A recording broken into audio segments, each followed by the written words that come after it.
आज हम एक ऐसे लड़के की कहानी सुनेंगे जो लौटा तो था 5 साल बाद अमेरिका से, लेकिन करोड़पति बनकर नहीं। वो लौटा था खाली हाथ। और क्यों? बस ये जानने के लिए कि उसका परिवार उसकी दौलत से प्यार करता है या फिर उससे। सोचकर देखिए, क्या होगा अगर कोई करोड़पति अपनी सारी अमीरी छिपाकर एक गरीब का भेष बनाकर अचानक अपने घर लौट आए? क्या रिश्ते वैसे ही रहेंगे जैसे पहले थे? चलिए इसी सवाल का जवाब ढूंढते हैं इस कहानी में। तो कहानी शुरू होती है अर्जुन के साथ। 5 साल, पूरे 5 साल बाद वो वापस आया है और खड़ा है उसी पुरानी तंग गली में जहां उसका बचपन बीता था। पर इस बार ना माहौल में वो अपनापन नहीं है, एक अजीब सी खामोशी है। और जैसे ही दरवाजा खुलता है, स्वागत में ये शब्द सुनाई देते हैं। सोचिए, कोई खुशी नहीं, कोई गले नहीं लगा रहा, सीधा एक ताना। ये थे उसके चाचा, और उनके शब्दों ने ये बिल्कुल साफ कर दिया था कि अर्जुन का वापस आना एक बोझ के सिवा और कुछ भी नहीं है। अब परिवार इतना निराश क्यों था, इसकी वजह बिल्कुल साफ थी। देखिए, अर्जुन के हाथ में ना तो कोई बड़ा सा सूटकेस था, ना ही कोई महंगे महंगे तोहफे। अमेरिका से लौटा एक लड़का बस एक मामूली सा बैग कंधे पर लटकाए खड़ा था। मतलब ऐसा लग रहा था जैसे किसी हॉस्टल से सीधा चला आ रहा हो। घर के अंदर कुछ बदलाव तो जरूर हुए थे। एक नया सोफा सेट आ गया था, दीवार पर चचेरे भाई की एम्प्लॉय ऑफ द ईयर वाली फोटो भी लगी थी। लेकिन अर्जुन के लिए, उसके लिए कुछ नहीं बदला। उसे मिला वही पुराना कोने वाला कमरा जिसमें एक चरमराता हुआ पलंग और एक प्लास्टिक की कुर्सी थी। मतलब बिल्कुल साफ था, इन 5 सालों में किसी ने भी एक बार भी उसके बारे में नहीं सोचा था। तो आखिर ये लोग ऐसा बर्ताव कर क्यों रहे थे? इसको समझने के लिए ना हमें थोड़ा पीछे जाना होगा, अर्जुन के अतीत में। ये घर वापसी इतनी टेंशन से भरी क्यों है? जवाब उसके दर्द भरे बचपन में छिपा है।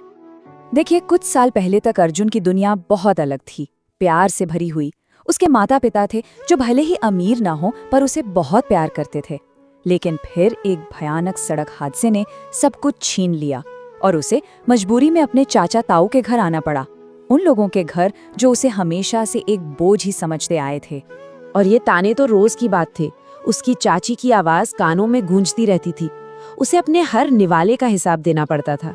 मतलब वो अपने ही घर में एक बाहरी इंसान की तरह जी रहा था, जिसे हर पल हर बात पर यह एहसास दिलाया जाता था कि उस पर कोई बहुत बड़ा एहसान किया जा रहा है। और ये जो भेदभाव था ना, ये घर में साफ साफ दिखता था। एक तरफ उसके चचेरे भाई बहन थे जो महंगे प्राइवेट स्कूल जाते थे, अच्छी यूनिफॉर्म, महंगे बैग्स। और दूसरी तरफ था अर्जुन, सरकारी स्कूल, टूटी चप्पलें। उन्हें मिलता था गर्मा गर्म खाना और अर्जुन को बचा खुचा। पर इन सब के बावजूद अर्जुन पढ़ाई में सबसे तेज था। स्टेट में टॉप किया था उसने।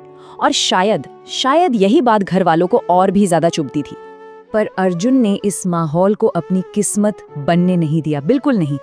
उसकी जो तेज बुद्धि थी और उसकी जो मेहनत थी, वही उसका टिकट बनी इस घुटन भरी जिंदगी से बाहर निकलने का टिकट। और उसने ये सब कुछ अपनी काबिलियत के दम पर किया। सबसे पहले एक टॉप के सरकारी कॉलेज में फुल स्कॉलरशिप मिली। फिर अमेरिका की एक बड़ी यूनिवर्सिटी के लिए एक और सरकारी स्कॉलरशिप जीती। और वो यही नहीं रुका, वहाँ उसने न सिर्फ अपनी पढ़ाई पूरी की बल्कि एक बहुत अच्छी नौकरी भी हासिल की। और फिर उस नौकरी को छोड़कर अपना खुद का करोड़ों का स्टार्टअप खड़ा कर दिया। और जानते हैं सबसे दुख की बात क्या थी इस पूरे सफर में? वो अकेला था। उसका परिवार कहीं नहीं था, ना कोई मदद करने वाला, ना कोई हिम्मत देने वाला। सोचिए, जब वो अमेरिका के लिए निकल रहा था तो उसे एयरपोर्ट तक छोड़ने भी कोई नहीं आया था। अमेरिका में अर्जुन ने जो कर दिखाया वो वाकई हैरान करने वाला था। एक से बढ़कर एक रिसर्च प्रोजेक्ट्स, टॉप की कंपनियों में इंटर्नशिप, ग्रेजुएशन खत्म होने से पहले ही हाथ में जॉब ऑफर। और फिर उसने अपनी खुद की कंपनी शुरू की जिसके क्लाइंट्स पूरी दुनिया में थे और जिसकी वैल्यूएशन करोड़ों में थी। और ये सारी बातें उसने अपने परिवार से पूरी तरह छिपा कर रखी थी। और अब कहानी उस मोड़ पर आ पहुंचती है जहां अर्जुन का ये सारा भेष उतरने वाला था। बस एक छोटी सी गलती और सारा का सारा सच सामने आने को तैयार था। घर में वैसे तो सब एक जैसे थे, पर एक इंसान था जो थोड़ा अलग था। उसकी चचेरी बहन रिया। एक शाम उसने अर्जुन को लैपटॉप पर किसी से बात करते हुए सुन लिया और वो जो शब्द सुन रही थी, फंडिंग, लीगल टीम, कॉन्ट्रैक्ट, ये सुनकर उसे शक होने लगा। उसके मन में आया, ये बातें तो कोई साधारण नौकरी करने वाला नहीं करता। अर्जुन अपनी बात खत्म करके वॉशरूम के लिए उठा, लेकिन उसने अपना लैपटॉप खुला ही छोड़ दिया। और बस यही वो पल था जिसने पूरी कहानी बदल दी। रिया खुद को रोक नहीं पाई और उसकी जिज्ञासा उसे लैपटॉप की स्क्रीन के पास खींच ले गई। और स्क्रीन पर जो नंबर चमक रहा था, उसे देखकर रिया के तो होश ही उड़ गए। ये उसकी कंपनी का सिर्फ 1 साल का रेवेन्यू था। 50 करोड़, 50 करोड़ से भी ज्यादा। अर्जुन, वो अर्जुन जिसे घर में सब निकम्मा और बेकार समझ रहे थे, वो असल में एक $multi-million कंपनी चला रहा था। स्क्रीन पर एक एक करके सारे सबूत सामने थे। करोड़ों के ट्रांजैक्शन वाले ईमेल्स, कंपनी का ऑफिशियल डैशबोर्ड जिस पर दुनिया भर के ऑफिस दिख रहे थे, और एक चैट विंडो जहां उसके एम्प्लॉइज उसे सर कहकर बड़े बड़े कॉन्ट्रैक्ट्स की रिपोर्ट दे रहे थे। अब शक की कोई गुंजाइश ही नहीं बची थी।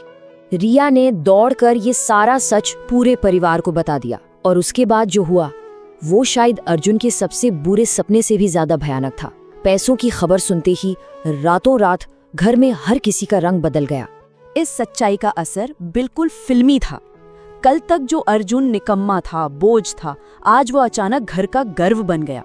अरे जो चाची उसे बचा हुआ खाना देती थी, वो सुबह सुबह उसके बिस्तर पर कॉफी और नाश्ता लेकर खड़ी थी। मतलब रातों रात सारे ताने तारीफों में बदल गए थे। और चाचा जी, वही चाचा जो उसे टुकड़ों पर पलने वाला कह रहे थे, वो अब क्या बोल रहे थे? अरे बेटा, हम तो बस मजाक कर रहे थे, तू तो हमारा गर्व है। हम तो कब से सोच रहे थे कि तेरे साथ मिलकर कोई बिजनेस शुरू करें। उनके लहजे में रत्ती भर भी शर्म नहीं थी, सिर्फ और सिर्फ लालच था। तो अब अर्जुन के लिए आखिरी फैसले का वक्त आ गया था।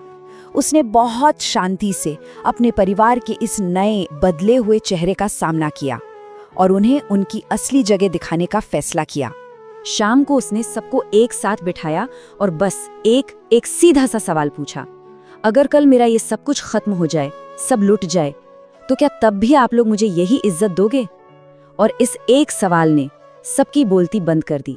किसी के पास कोई जवाब नहीं था, क्योंकि जवाब तो सबके चेहरे पर साफ साफ लिखा हुआ था। अर्जुन ने अपना वही पुराना बैग उठाया और उस घर से हमेशा हमेशा के लिए बाहर निकल गया। उसे जो जवाब चाहिए था वो मिल चुका था। और उसकी ये कहानी हम एक बहुत जरूरी सवाल के साथ छोड़ जाती है कि अगर आपके अपने रिश्ते ही खोखले हों, तो क्या बैंक बैलेंस में पड़े करोड़ों रुपयों का सच में कोई मतलब है? इस पर सोचिएगा जरूर।